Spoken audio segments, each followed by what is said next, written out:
Right,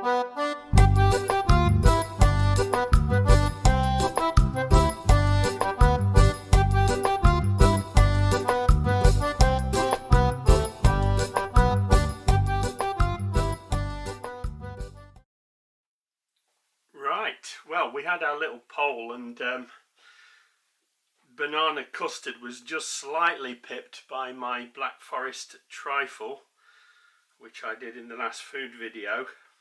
So now I think, because it was only just slightly pipped, I think it was 48 to 52%, I decided that you deserve, because you're my people, you deserve this one as well. So we're going to do banana custard. There are two ways to do the banana custard. There's the what I call the hot way, and that is where you pour the hot custard onto the bananas and you let it chill.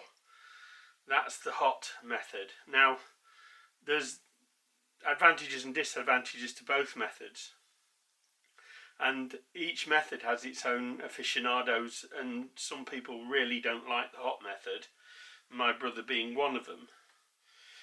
But the only difference is that you pour the custard hot onto the bananas rather than cold onto the bananas. So it's really as simple as that. I'll take you through the ingredients. Well, since it's a banana custard, we're going to need bananas, and I like to banana it up a little bit more with some banana concentrated flavouring essence, banana essence. And the mainstay of this is one of the greatest additions to the culinary world by the British, and that is Bird's original custard powder. It is absolutely wonderful. It's actually by appointment to the royal family here as well. So it really is a very, very special thing, and it's dear to all our hearts because we all grew up with it, you know. And I think this is probably true of elsewhere in where the British influence had spread in the world. I think Bird's custard powder has become kind of a mainstay, and you'll certainly find it probably in the shelf of any British expat anywhere in the world. They'll find it somehow and use it. So Bird's custard powder. The very simple thing about Bird's custard powder is that you make it up according to the instructions on the back, which is quite simple. For every pint, which is 20 fluid ounces in the United States, for every imperial pint, you need 2 tablespoons of powder and 2 tablespoons of sugar. Now, I like to pimp mine up a bit with a bit of cream, and I've already mentioned the banana essence. And the other thing is, you've got to look at your bananas. Bananas need to be ripe. Now, these are what I call ripe bananas. They're just starting to go slightly brown on the edges, and the fruit in the middle will be soft, sweet and delicious. You don't want it to be hard in any way. However, if you are making it using the hot method, you can have them slightly harder than this, slightly greener. But as I said before, I'm going to make this using the cold method, and it's simply just allowing the custard to cool before you pour it onto the bananas. So this was a very popular school pud, and some people incorporate it into their Manchester tart, although I don't. And it's, like I said, it's extremely popular. So without any ado, let's get on. First of all, I'm going to mix up the custard powder. So altogether, I'm using 2 pints, which is 40 fluid ounces of milk. I'm using a 300ml, which is about half a pint of an imperial pint of cream, and that's just single cream, ordinary cream, which is round about 10 fluid ounces. So altogether we've got 50 fluid ounces of liquid, and I'm going to make up the Bird's custard according to that amount of liquid. So I'm going to use 4 tablespoons of sugar and 1 extra for the cream. So that's 5 tablespoons of sugar, and likewise 5 tablespoons of custard powder. So we give that a stir, mix the sugar in with the, and of course it goes everywhere because that's the way it happens on video. And then we start to mix that up with some milk, just a little to start with, get it mixed in. And we do it this way to avoid lumps.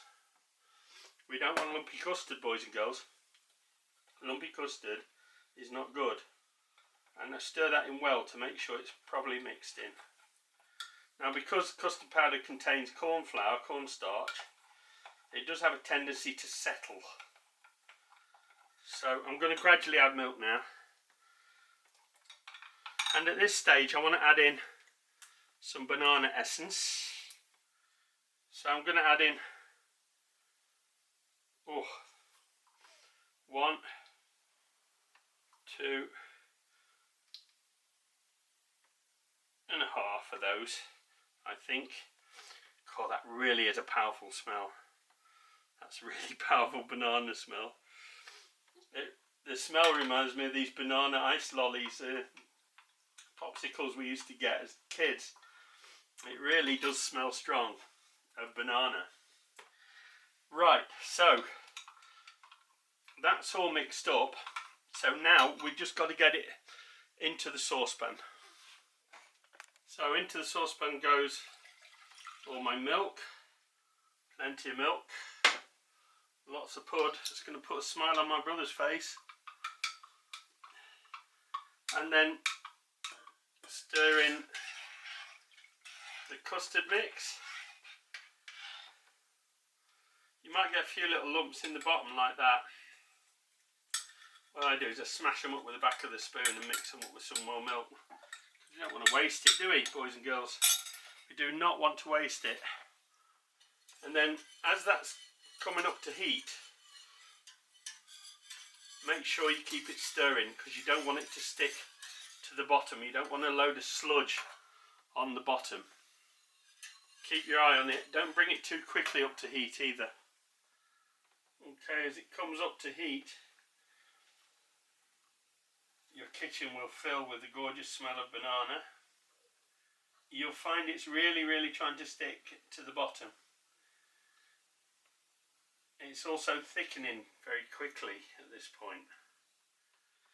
So turn your heat down a little bit. As it starts to heat up and thicken, you need to turn the heat down gradually. This way you'll get a nice lump-free custard. Because at this stage, trust me, it's really trying to stick to the bottom of this saucepan. So keep it moving. This figure of 8 swirls, that'll do you. As it's coming up to boiling point, if you leave it for any length of time at all, it'll start to form a bit of a skin. And even with my frequent stirring, a little bit of skin is forming. But that's no real problem, you just stir that in. Because on a banana custard, the skin is one of the best bits. So as you see there, bubbles are starting to form on the surface. So that is almost ready. We just need to bring it to a slightly faster boil before we can take it off the heat. So as soon as bubbles appear on top, I reduce the heat even more. So I'm down to my second setting now. You know your own cookers, you just do it your way in your cooker. On gas it's instant, but on electricity I'm afraid I have to gauge it a little bit better. I love gas, but I can't have it here. So at this stage it's rather aggressively bubbling, starting to bubble aggressively. I'm going to turn the heat completely off and keep it stirring while it continues to cook in its retiring heat. This will help to further reduce the possibility of lumps in it. The lumps still taste great, but you just don't want them in there. unless they're lumps of banana. So now I'm going to take that off the heat and return it where I can work on it nicely. So I've just got it on a trivet. Now, another way to help it cool down is to add your cream in now. So I'm adding in all my cream and I'll stir that to mix. Make sure you stir that in really well. The cream adds a touch of velvety luxury to it. You'll notice little swirls of white where the cream's gone in. So we just want to stir that into mix. You can leave it slightly streaky if you like the look of it. In fact, I really like the look of that, so I'm going to leave it like that. Now, as I said before, for me, I personally don't mind it being made the hot method. Quite like it. So I'm just going to put in a few pieces of banana in the bottom. Top it up with the hot custard.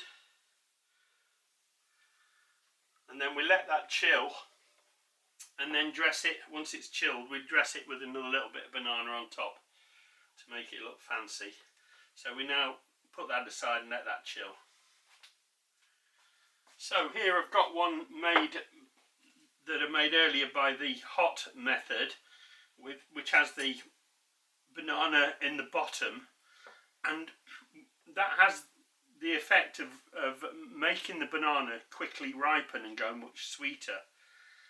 And the flavour of banana really enhances the longer you leave it like that. So if I was to leave that in the fridge overnight and eat that tomorrow, it would be really strong banana flavoured.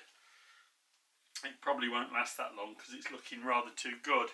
So as for the cold method, all I'm doing is chopping up banana and mixing it into the cold custard. I'll just give that a mix.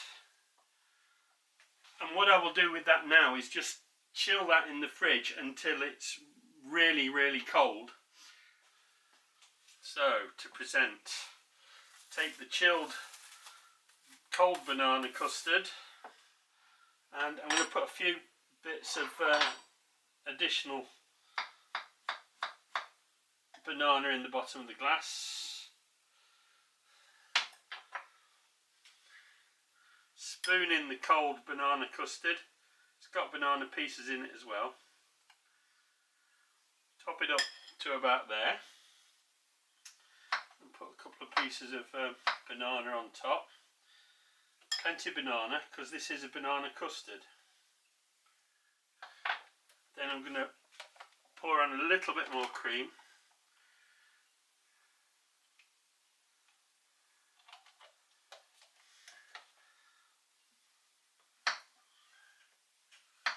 And top it with a nice diagonal slice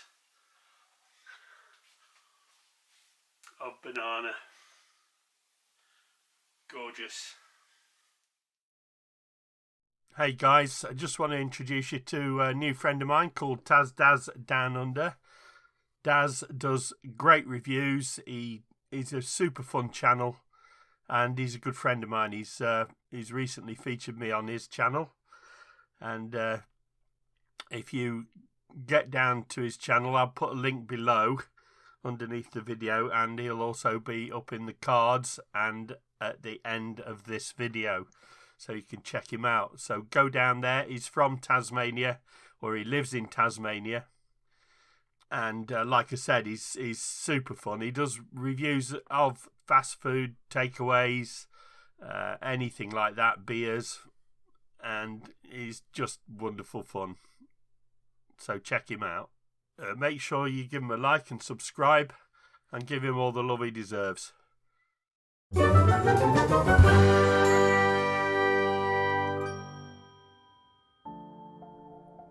Hey friends, if you enjoyed this video, please give it a like.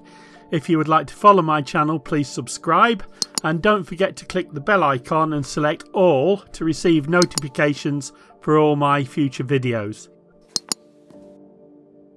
It would be great to hear from you in the comments, and I'll try to get back to as many of you as possible. You may wish to check out these titles or even help me out with a donation using the links in the description below the video. Thanks for watching.